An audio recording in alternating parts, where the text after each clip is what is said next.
Imagine sitting in front of your television preparing for a standard, predictable talent show. On the stage stands an 8-year-old girl. She is tiny, her long hair falls past her shoulders, and her outfit is incredibly modest. If you cast your eyes downward, you notice a highly unusual detail: she isn't wearing any shoes. The audience smiles warmly, expecting a cute children's song or a basic, predictable pop melody. However, the exact millisecond this little girl opens her mouth to release her very first note, the entire atmosphere inside the auditorium shifts completely. The smiles on the judges' faces vanish instantly, replaced by expressions of sheer shock, disbelief, and a subtle hint of fear. The voice emerging from that tiny frame did not sound like a child's voice at all. It was the voice of an adult woman who had lived for hundreds of years. A deep, smoky, raspy vocal that carried a heavy weight of sorrow, so profound it left millions completely stunned. The girl was Jordan, and on that fateful night she didn't just win a competition. She ignited a global phenomenon surrounded by mystery, corporate conflict, and wild internet speculation that continues to grow to this day. People listening that night felt chills running down their spines, not just because the music was beautiful, but because something felt deeply unnatural about an 8-year-old possessing such an intimate understanding of pain.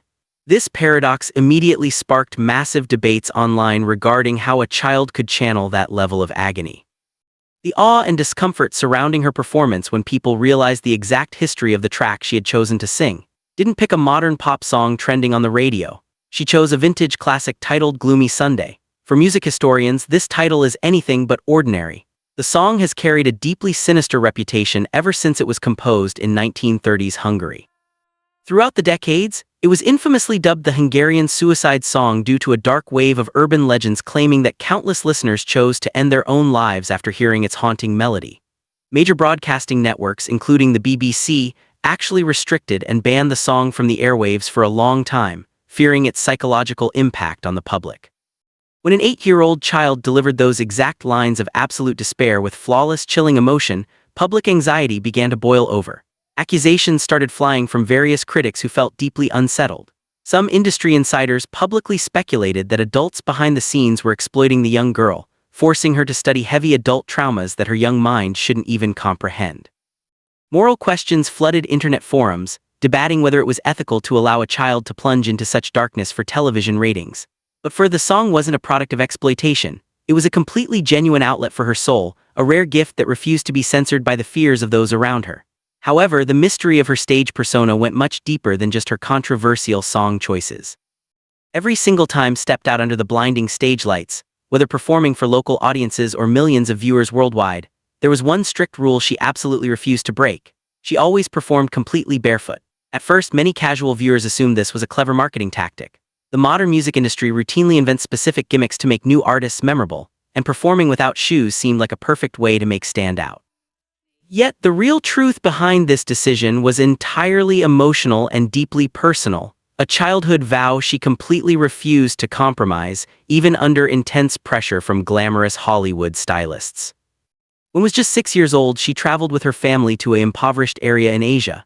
There, on a hot, dusty street, she encountered a young orphan girl living in extreme economic hardship. The girl owned absolutely nothing, lacking even a simple pair of shoes to protect her blistered feet from the sharp, burning pavement.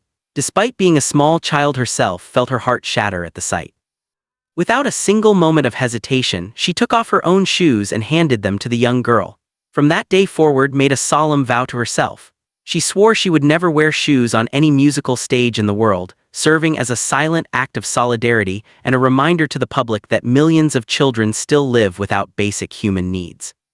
This unshakable commitment proved that beneath her angelic exterior lay a fiercely independent spirit, a stubbornness that would eventually push giant music executives to their absolute limits.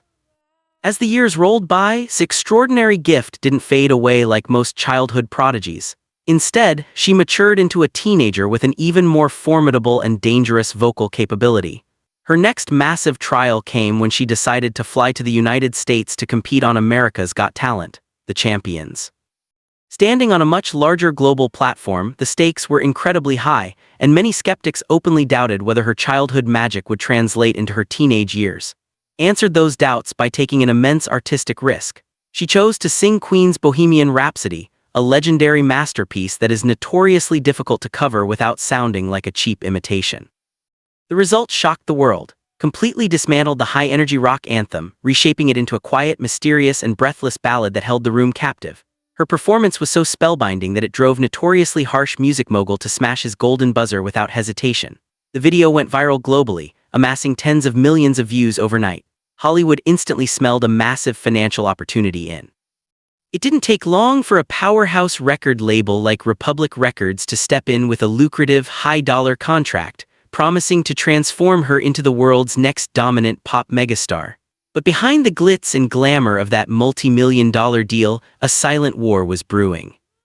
Corporate executives immediately began trying to control her output, pressuring her to abandon her vintage jazz style in favor of a manufactured, radio-friendly pop sound that could easily be marketed to mainstream teenagers. The very authenticity that made her a global phenomenon was suddenly viewed by the corporate machine as a liability. The tension inside the recording studios grew more intense with each passing week. The label demanded that record tracks written by mainstream commercial songwriting teams out of Los Angeles, songs built on the exact same generic formulas heard all over modern radio.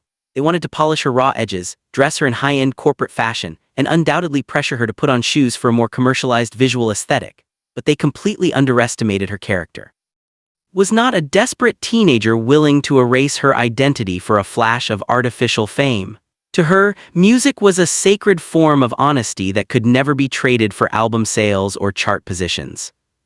Watching her art and vision get slowly dismantled by corporate greed did something incredibly rare for a young artist in the modern era.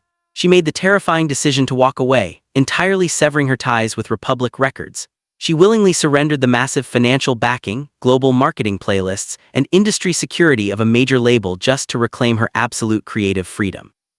Back as an independent artist, shocked industry analysts by immediately releasing 3 full-length albums in a staggeringly short window of time. Even more surprising was the source material. Rather than collaborating with famous pop producers, she crafted every single track around raw emotional poetry written by her own grandmother. It was a massive professional gamble that could have easily erased her name from mainstream media entirely. Unfortunately, this bold bid for freedom triggered an eerie wave of online retaliation. When a prominent artist suddenly vanishes from the corporate radar and refuses to participate in the mainstream pop machine, the resulting silence is often filled by wild internet rumors. This is exactly the dark phenomenon that targeted Jordan. Because she was no longer appearing on glitzy American award shows or being featured in mainstream fashion magazines, bizarre speculations regarding her well-being began to spread across the internet.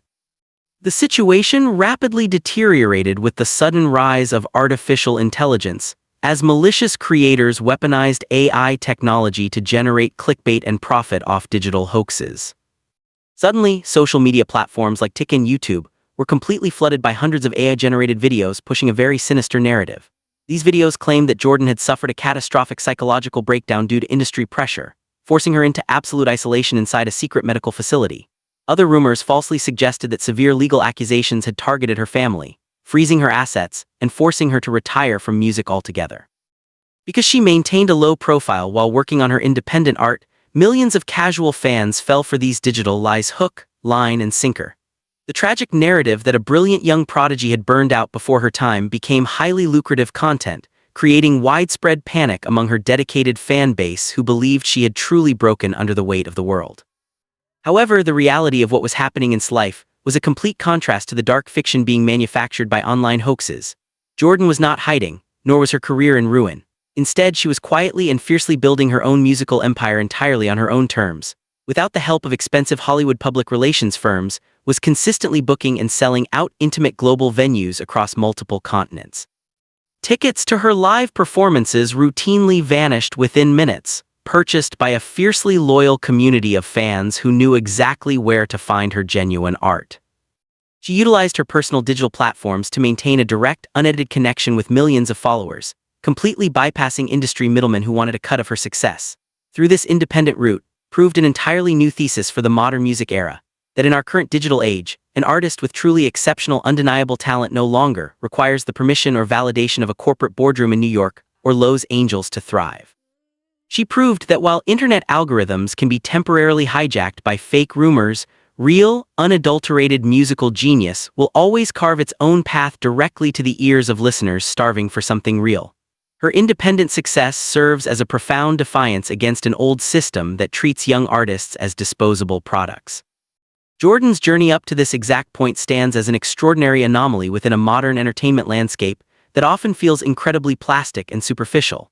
She began her story as a mysterious 8-year-old child bravely reviving a historically banned track dripping with sorrow, and she has successfully transformed into an independent maestro holding absolute control over her own destiny. She refuses to wear shoes due to a beautiful childhood promise of human solidarity, and she refuses to wear a corporate mask just to maintain mainstream pop fame. When we look back at the precise moment she first stood barefoot on that talent show stage, we realize that the Jordan phenomenon was never just a temporary viral video. It is a profound story of quiet, unwavering resistance against a corporate machine designed to break an artist's spirit. Her willingness to step away from the security of a major label and embrace a risky independent path lays down an entirely new standard for future generations of musicians. Given her absolute devotion to her craft, one thing remains absolutely certain: the world will be listening to her magical voice for a very long time to come.